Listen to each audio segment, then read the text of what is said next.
Now, my part, I got to... There's the original affidavit that Thomas Hayer, a.k.a. Talmadge Hayer, or Talmadge Hayer, a.k.a. Yeah, Thomas I never Hayer. forgot this day because I was in New York. So I had Nuruddin Faiz, the minister, have put Hagen on the phone to assure me he had signed it so I could notarize it.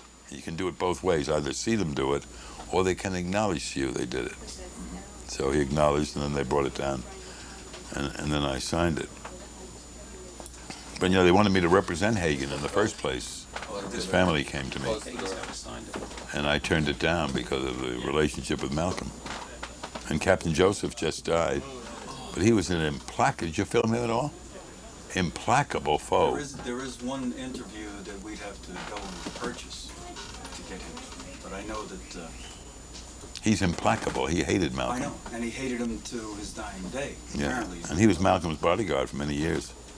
They found an interview I did with Malcolm over WMCA, which is in the book called Malcolm and the FBI, which is the interview that they use in the movie, but it's a television interview in the movie. You know, he's sitting in a panel discussion. Are you rolling?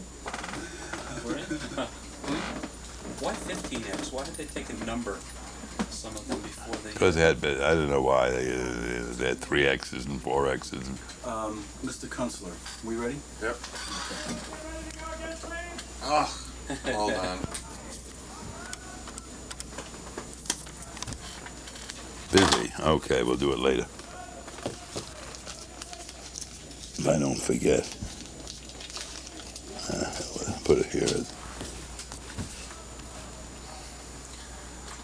Mr. Kuntsler, when was the first time you met Malcolm X? I met him in 1960.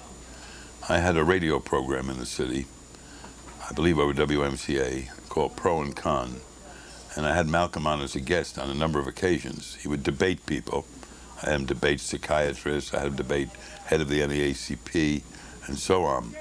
And so we became, you know, essentially quite friendly through that. And then I'd meet him in many places, on airplanes and other places where I spoke. He might be on the same platform, at rallies, and so on. And I thought I got to know him pretty well. Did you consider him a friend? Were you friends with him? Yes, I was never a lawyer for him. He really didn't need a lawyer. But I considered myself a friend insofar as a white person could be a friend in those particular times. That's when the nation was exclusively black, of course, and Elijah Muhammad was talking about the white devils and so on. But within those limits, I thought that I was a friend.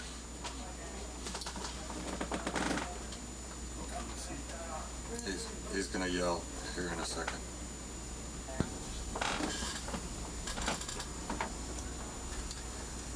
Where were you when Malcolm X was assassinated at the Audubon Ballroom? Was that day as special to you as some people believe that Kennedy's assassination was a turning point in American history? Do you believe the same? Well, I know exactly where I was. I was then living in Westchester County in Mamaroneck, and I heard about it, and I thought the funeral would be the next day, which is normally with Islamic people and Orthodox Jews as well. So I started to call around, you know, to find out first what happened after listening to the radio and TV, and then to find out where the funeral would be. But then I learned later that the funeral was put off, I believe, until the following Saturday, because Betty SHABAZZ wanted to give time for people from around the world who wanted to come to the funeral. Did you go to the funeral? I did. As you know, the Adam Clayton Powell refused to let the funeral take place in his big church, Abyssinian Baptist Church, which would have held a lot more people, maybe 1,500, 2,000. And so finally a minister of a church some blocks to the north did consent to have his church used.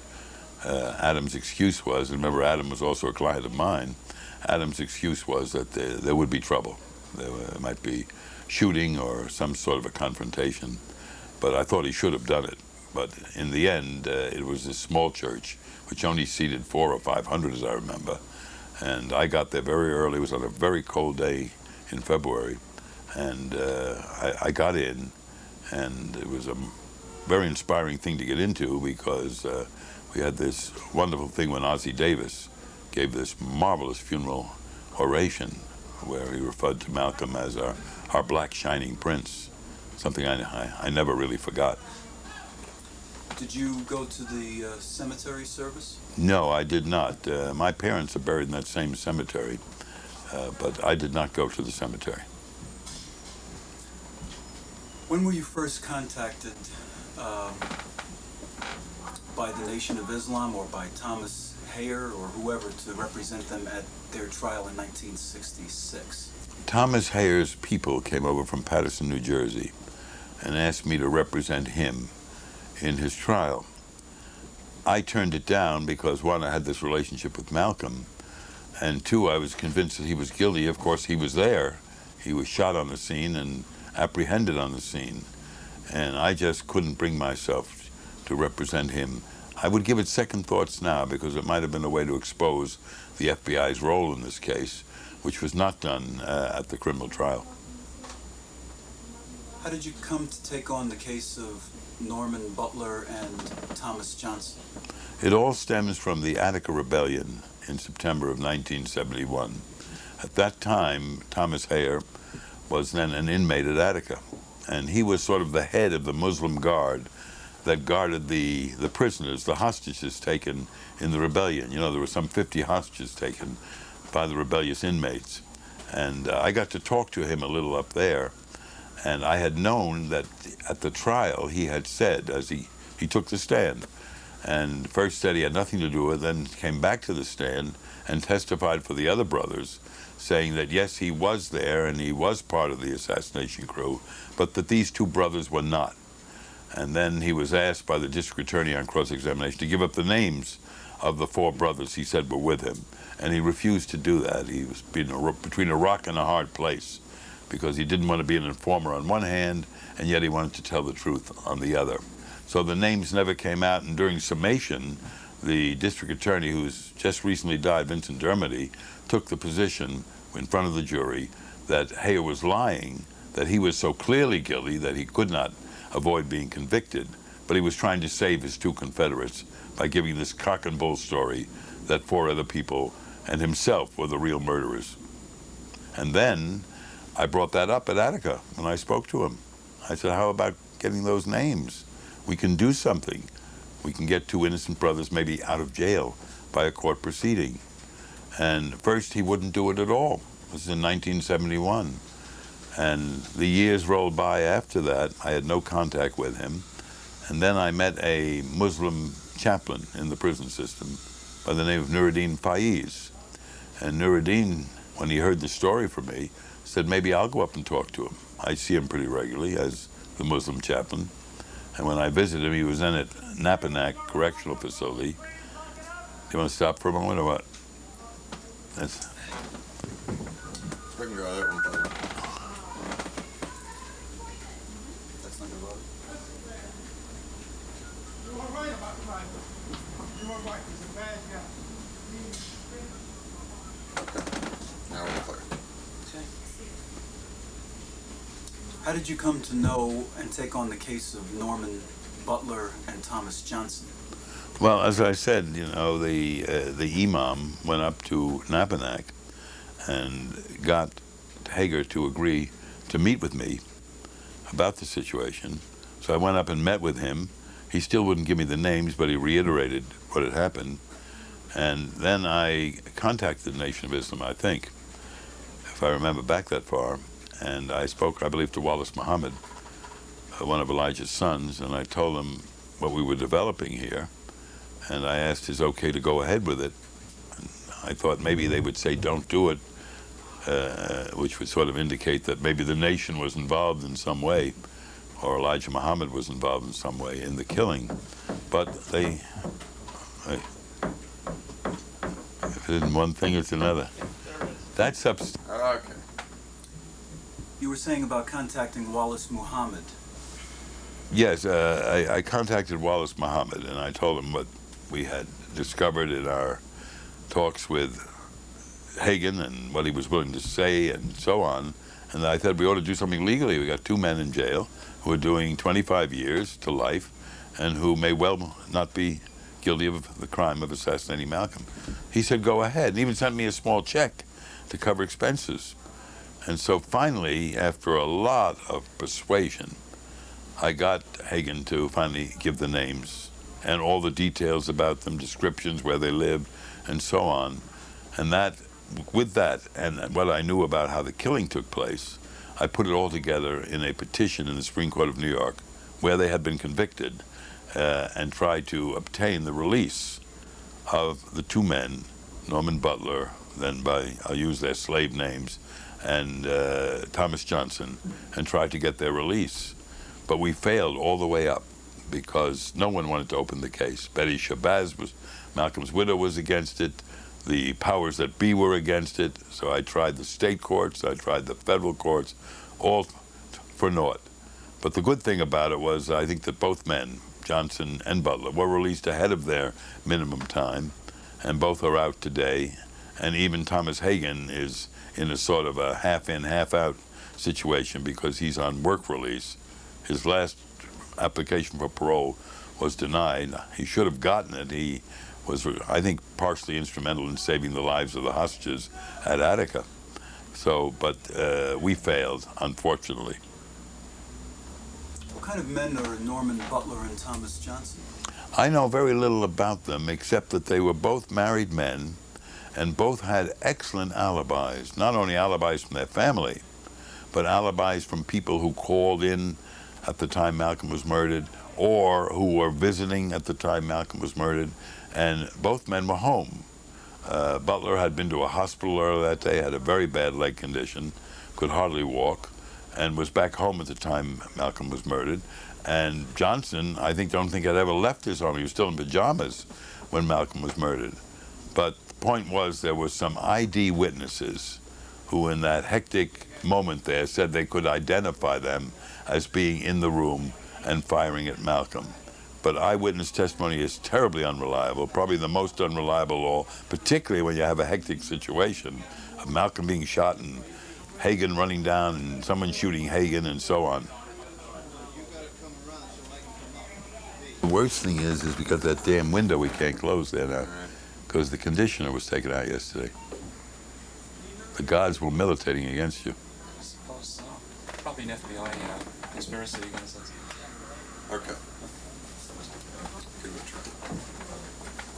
Who do you believe was behind the assassination of Malcolm X? Well, the original assassination, of course, was done. Is that too much? Why? Should I go out there and tell him to?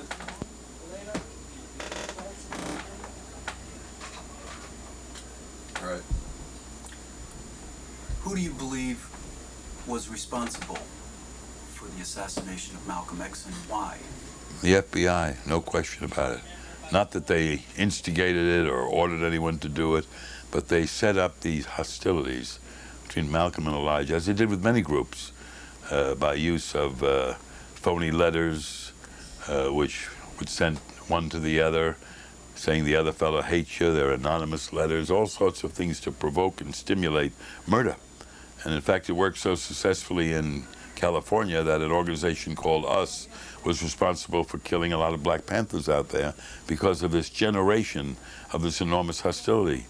And in fact, the FBI in 1969 in a report said that this is the way we can control these organizations, by creating hostilities so that they kill each other.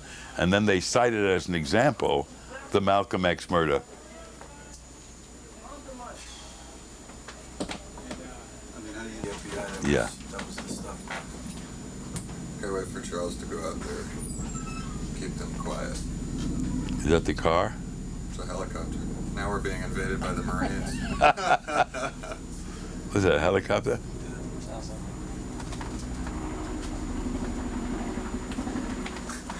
A little crash in the middle of the street. Kill Al Pacino. We'll never.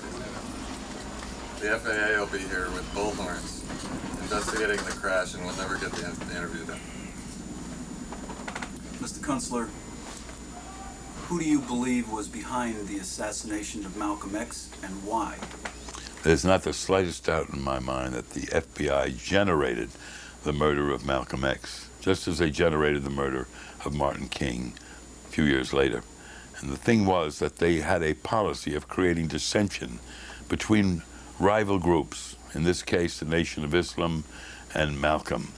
And the idea was by sending letters back and forth, anonymous letters, saying bad things about each one, etc., they generated such fear and hostility between rival people that they began to kill each other.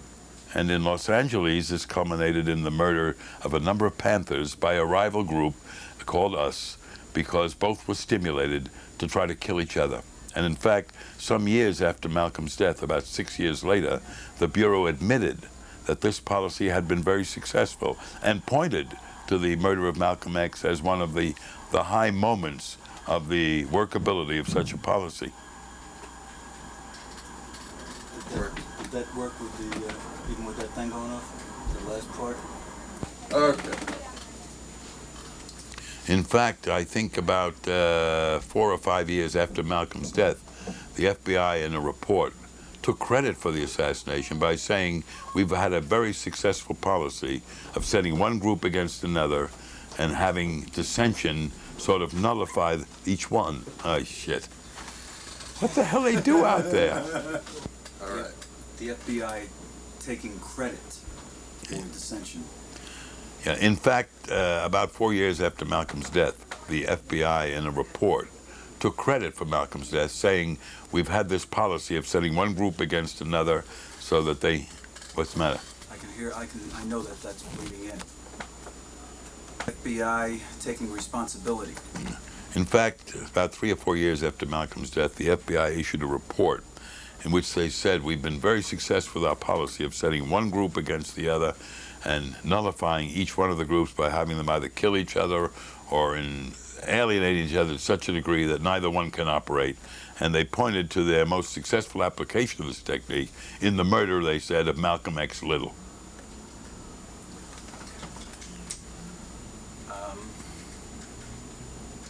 What were the circumstances of you filing the affidavit for Thomas Hayer in 1979 or Well, 1978? what happened is I filed for the 2 other men, Johnson and Butler, and the reason I did was finally Hayer was willing to give us the names, the identities, the addresses of the people who had participated with him in the assassination of Malcolm. And I thought now that we had the names and the addresses and the descriptions of the men and what they did, now the District Attorney of New York County could either pick them up or investigate or do something to try to get to the bottom of the real murderers of Malcolm X. And that's why we filed a petition for these 2 men seeking to set aside their convictions, but it got nowhere. When all else had failed, when I'd lost in the state courts and the federal courts, I went to see Lou Stokes, who was then the chairperson of the Black Caucus in the United States House of Representatives in Washington, and I begged him to do something about this case. And he said that Betty SHABAZZ was so antagonistic to it that they couldn't even include Malcolm's murder in the House Assassination Committee's investigation of the deaths of Martin King and John Kennedy. But they did not put Malcolm in there because of her opposition. And he said, unless she withdraws her opposition, your case is dead. And she never did withdraw her opposition. I understand her position, that she didn't want to relive that awful moment in the Audubon Ballroom when she grabbed her children and got to the floor under those chairs to try to seek shelter from flying bullets. But I still think that 2 innocent men did a long time in jail for a murder they did not commit.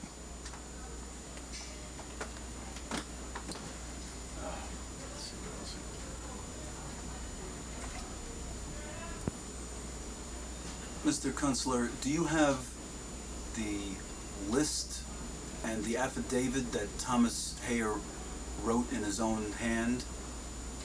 I have it right here, you know, and it's a about 5-page affidavit which he gave on February 25th, 1975.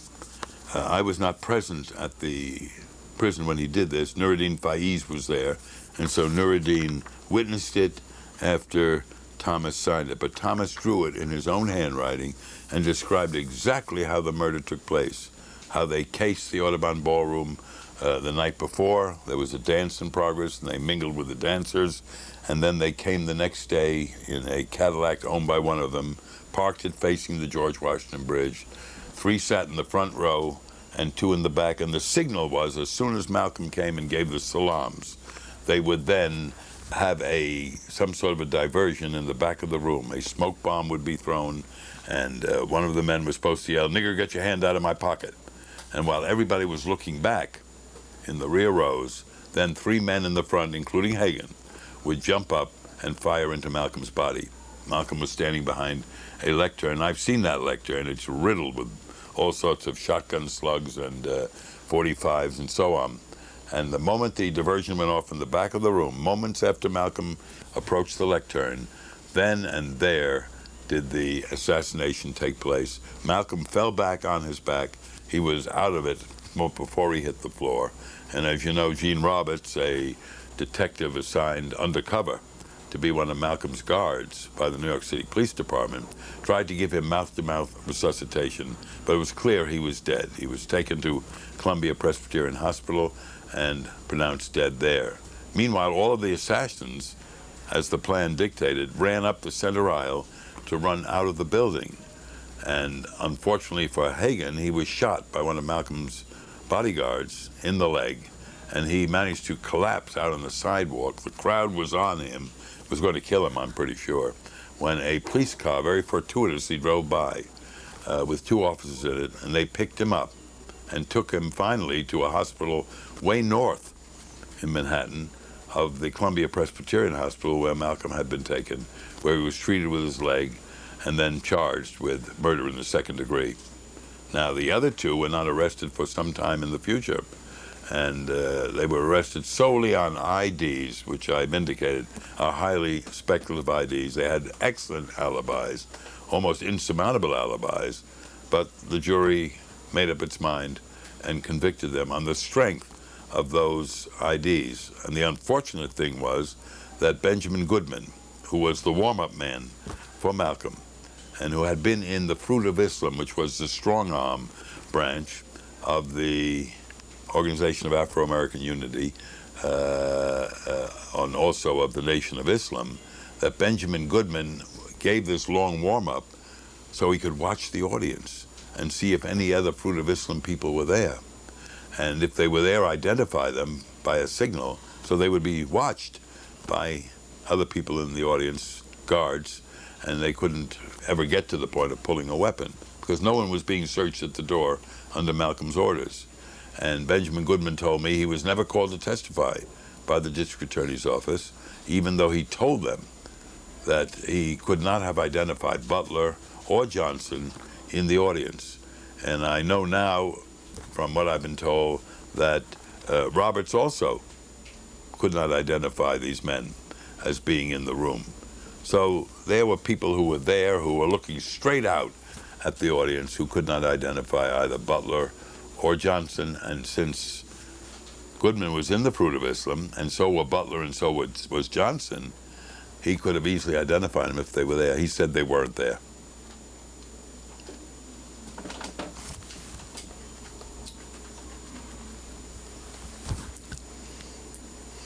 Let's talk about Gene Roberts.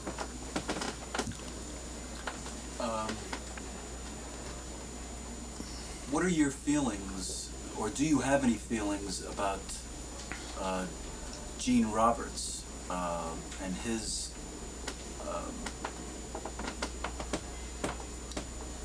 part in this tragedy? Well, I'd rather expand it to the whole New York City Police Department. Gene Roberts' identity never came out, as you know, for about 6 years. And it came out in a trial called the Panther 21 trial, when he finally told a jury, "Oh, Rosa, pick up every..." Okay, go ahead, pick it up. Go ahead. Your feelings about the New York City Police Department and Gene Roberts? Well, Gene Roberts, of course, identity as a guard for Malcolm, undercover guard, never came out for about 6 years after Malcolm's death, when he was a witness doing the same kind of work in what's called the Panther 21 trial here in New York, when 21 Black Panthers were accused of plots to dynamite Saks Fifth Avenue and the Brooklyn Botanical Gardens and so on. They were all acquitted after an 8-month trial, the longest trial, I think, in New York's history, criminal trial. And but he was put there by the New York City Police Department. There were no other policemen around at all, except one officer who was in the Rose Room, I believe, an adjoining room, and one officer who apparently was in the emergency room of the hospital, the Columbia Presbyterian Hospital. We never understood why he was in the emergency room, apparently waiting for something. But in any event, the New York City Police Department said they abided by Malcolm's directions not to have a big police presence there. But it seemed to me that, knowing what the FBI was doing and the close relationship with the FBI, that they must have had a pretty good idea there was a lot of hostility out there and that anything could have happened. Malcolm always assumed he'd be killed and said so very publicly. And the next situation was that the police practically avoided the ballroom, only had one officer there, a uniformed officer who was hidden in another room, and Gene Roberts on the stage. But that's all they had. So there was really a dearth of protection for him by the New York City Police Department. Perfect. Had come out of. He'd come out of it and joined Malcolm. And joined Malcolm. I just want to make that clear. Okay. Okay, everybody ready? Talk about Benjamin Goodman and. Yeah. In fact, Benjamin Goodman, who was the warm-up man for Malcolm and spoke for a half hour before he came to the lectern that day, had a job that was to see if anybody was suspicious in the audience. Then he would give a signal, and that person would be watched. And he particularly looked for people who had been in the Fruit of Islam agency of the Nation of Islam, the strong arm, the security forces, because Benjamin Goodman, before he went with Malcolm, had been in the Fruit of Islam. And both, up? Flight path. All right. Okay. Let's start over. Benjamin Goodman. Benjamin Goodman was Malcolm's warm-up man that day, and his job was to speak for a half hour, warm the crowd up, but mainly to look around the audience and see whether he saw anybody that looked suspicious, because Malcolm had given orders that no one was to be searched at the door. So they thought that if he could identify any suspicious people, they could watch them before they could do any harm. And Benjamin had been in the Fruit of Islam, the security forces of the nation, and he was looking for people who also had been in the Fruit of Islam. And both Butler and Johnson had been, and he would have recognized them instantly if he had seen them in the ballroom and alerted people to their presence. He told this to the district attorney, but he was never called as a witness in the trial. So the jury never knew this and never knew that there was a witness named Benjamin Goodman who could have exonerated both men. And I think also Gene Roberts has said that he never saw these two men in the audience as well. So you have a situation where the only identifying witnesses were those who were panicked by what happened and gave this very unreliable testimony that they saw Butler and Johnson there. And when both men had really quite unshakable alibis, if this were a regular case going the normal way, had unshakable alibis. They were home, people saw them at home, people other than their families. There were phone calls they took at home and so on. And of course, Butler had just been treated at the hospital for a very bad leg. He couldn't have run, he could hardly walk. But none of that really came out to the jury, and therefore they convicted all three. The main witness against Thomas Hayer and Butler and Johnson was one of Malcolm's people named Carrie 2X Thomas. They put him into, I guess it was protective custody or something, for a year. They had him in jail. Are you familiar with that? And do you think that him being in jail like that would have influenced his identifying Butler and Johnson? I've heard the story, but since I now know exactly who was there by name, I don't think he played any role in this situation at all. And I don't think he could have identified anybody. He was not in the Newark Mosque, as I understand it.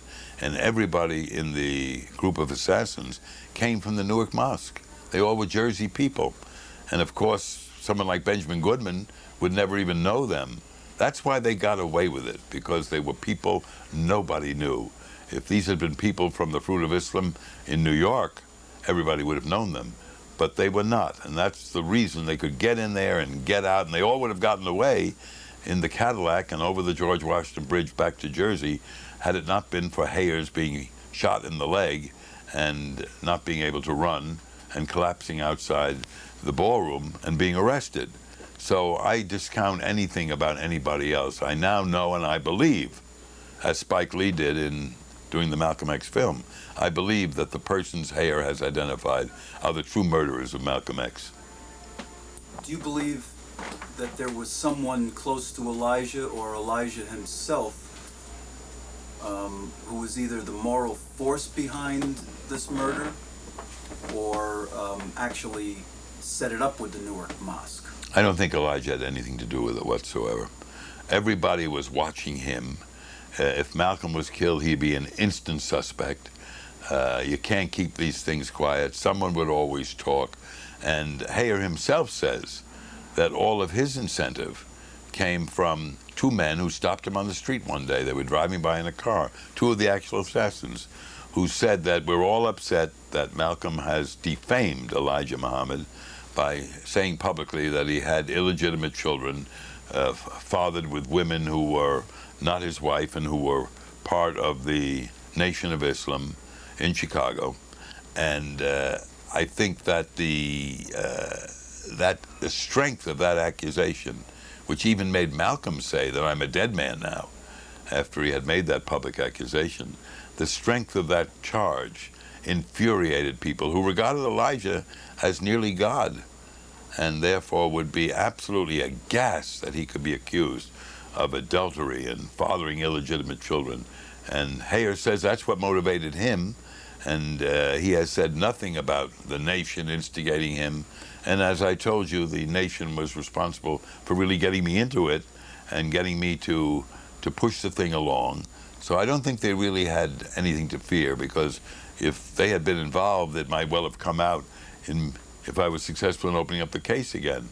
So I don't believe the nation was involved. Maybe they liked it. Maybe Elijah thought it was better that Malcolm was out of the way. I don't know. But I don't think he had anything to do with it.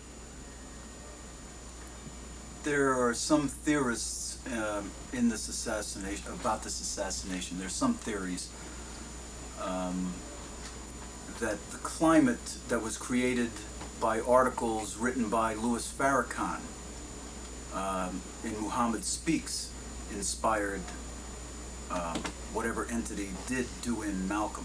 What's your comment about that? Well, Minister Farrakhan has been accused a great many times because, as you know, he was a rival of Malcolm. He took over Malcolm's mosque in Harlem and so on, but I don't believe he had anything to do with it either.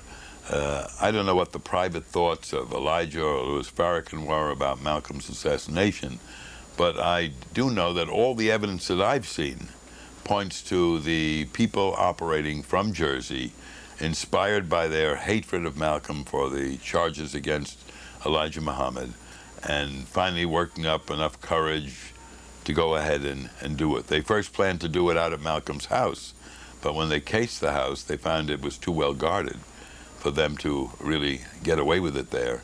And so they then changed their tune and decided to do it at the ballroom, where he'd be more open to assassination than out in Elmhurst, Queens. So I am firmly convinced, from everything I've seen, and I don't say I'm a prophet or can see backwards or know all the truth about everything in the world, but from what I understand, I do know, I think this was a spasmodic, spontaneous act by these 5 men out of the Newark Mosque who thought they were avenging Elijah Muhammad. There are some people who say that Malcolm firebombed his own house in order to get protection from the New York City Police Department. Well, that was the line of the Nation of Islam. That's what Elijah Muhammad said. That's what Captain Joseph said after the firebombing of his house.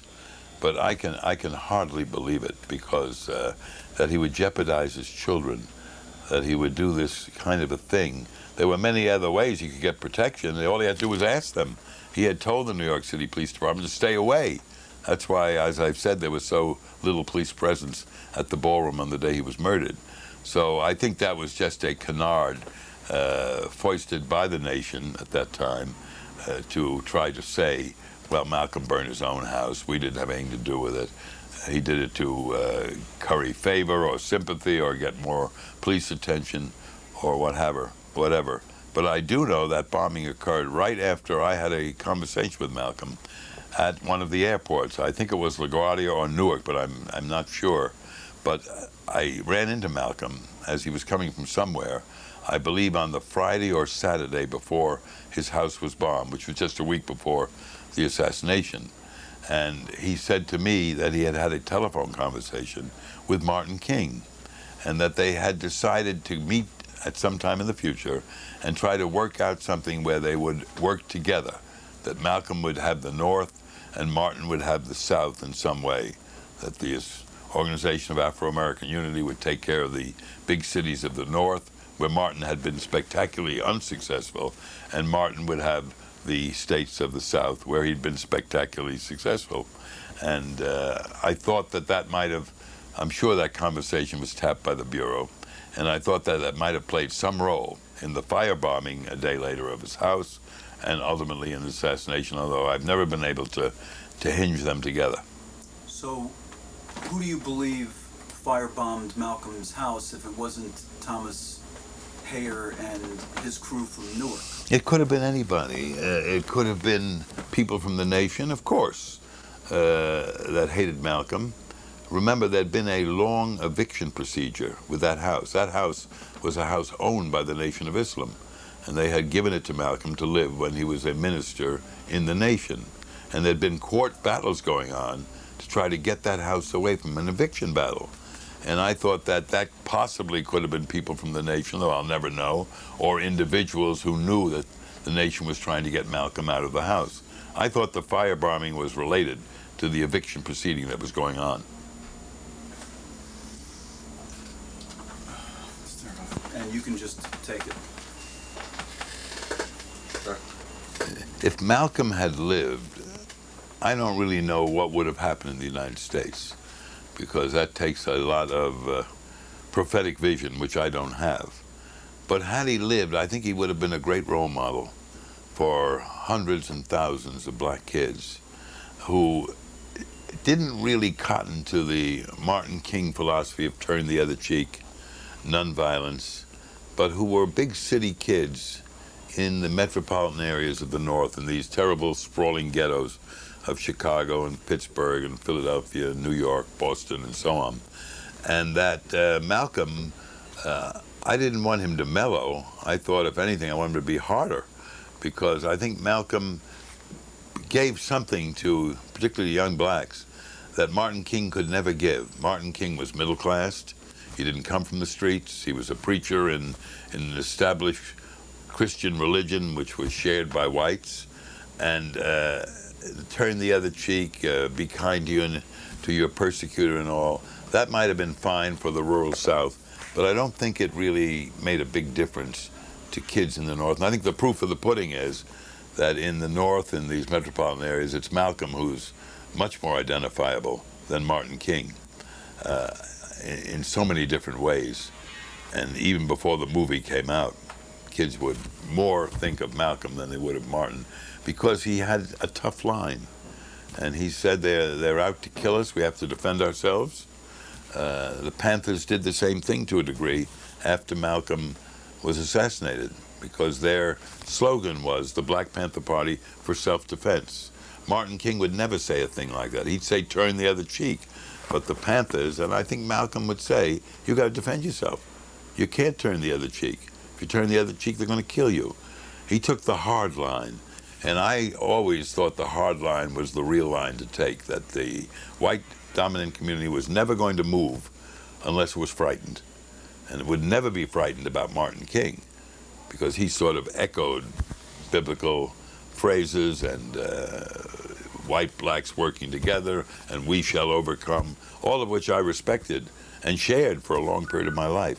But the question of the Malcolm situation was he gave a hard line, he gave something to do that was not turning the other cheek, that made you feel much more dignified, because no matter what you say, being hated and being feared is not being undignified. But turning the other cheek, kneeling in the streets, etc., while it has a moral significance of enormous value, it still doesn't have the dignified bite of fighting back. And I think that's what people saw in Malcolm. That's what I saw in him. And when Ossie Davis said he was our shining black prince, he meant exactly what he said. That a black prince is one who's there with a sword in hand to avenge, to keep people from killing people of your persuasion, and to fight back. And I think Malcolm personified that. Why don't you say that? What was that, Yeah. what was that line? Maybe take from the Shining Black Prince part? Yeah, what a shining black prince. That's All right, shall I repeat some of that? And Yeah. Right. yeah, when Ossie Davis said it at the funeral that Malcolm was a shining black prince, that's what he meant. I think that's a vision of someone standing with a sword in the hand to protect his community, to make the dominant community, the oppressor community, fear the situation, and to stand up against the forces of evil. And I think Martin personified that. Oh, I got it wrong. Let's start it over. What did you see over there? Oh, Charlie was. Oh, okay. That disconcerted me for a second. I'm sorry. I was That's trying to all think of right. it. I thought he was going to say something. Yeah, so I'll start over with that. All right, I'm still rolling, sir. Yeah, when I heard Ossie Davis say that Malcolm was our shining black prince, I thought he meant exactly what he said, that I had a vision then of Malcolm with a sword standing against the white oppressor and urging his community to fight back if they were going to be attacked. And I think that's what people in the ghetto need far more than just turn the other cheek or adhere to the Bible and so on and be loving toward your enemies. Those were all great moral forces, and I adopted them for many and many a year and still think highly of them, except they're not going to get anywhere. I thought what Malcolm said meant there was a chance of getting somewhere by creating fear in the oppressor. You could get the oppressor to lay off and even win some of the battles along the way. And that's why I think today you see kids with X hats, and you see kids with Malcolm shirts, and you have many more demonstrations for Malcolm than you had for Martin. I think that I think today that's why you see kids with X hats and X shirts and pictures of Malcolm on their sweatshirts, and people wearing this red, green, and black symbol of Marcus Garvey's old colors of an African nation. I think that Malcolm has much more influence in that way, certainly in the metropolitan ghettoized areas, than Martin could ever have. And of course Martin failed in the North, as we know from Cicero and other places, that when he tried to venture across the Mason-Dixon line. And I think Malcolm is very important in that respect, that he embodies the spirit of resistance. And I think resistance is a far more dignified thing than acquiescence or bowing the head or turning the other cheek. Even though those have high moral aspects to them, I don't think they really get the job done.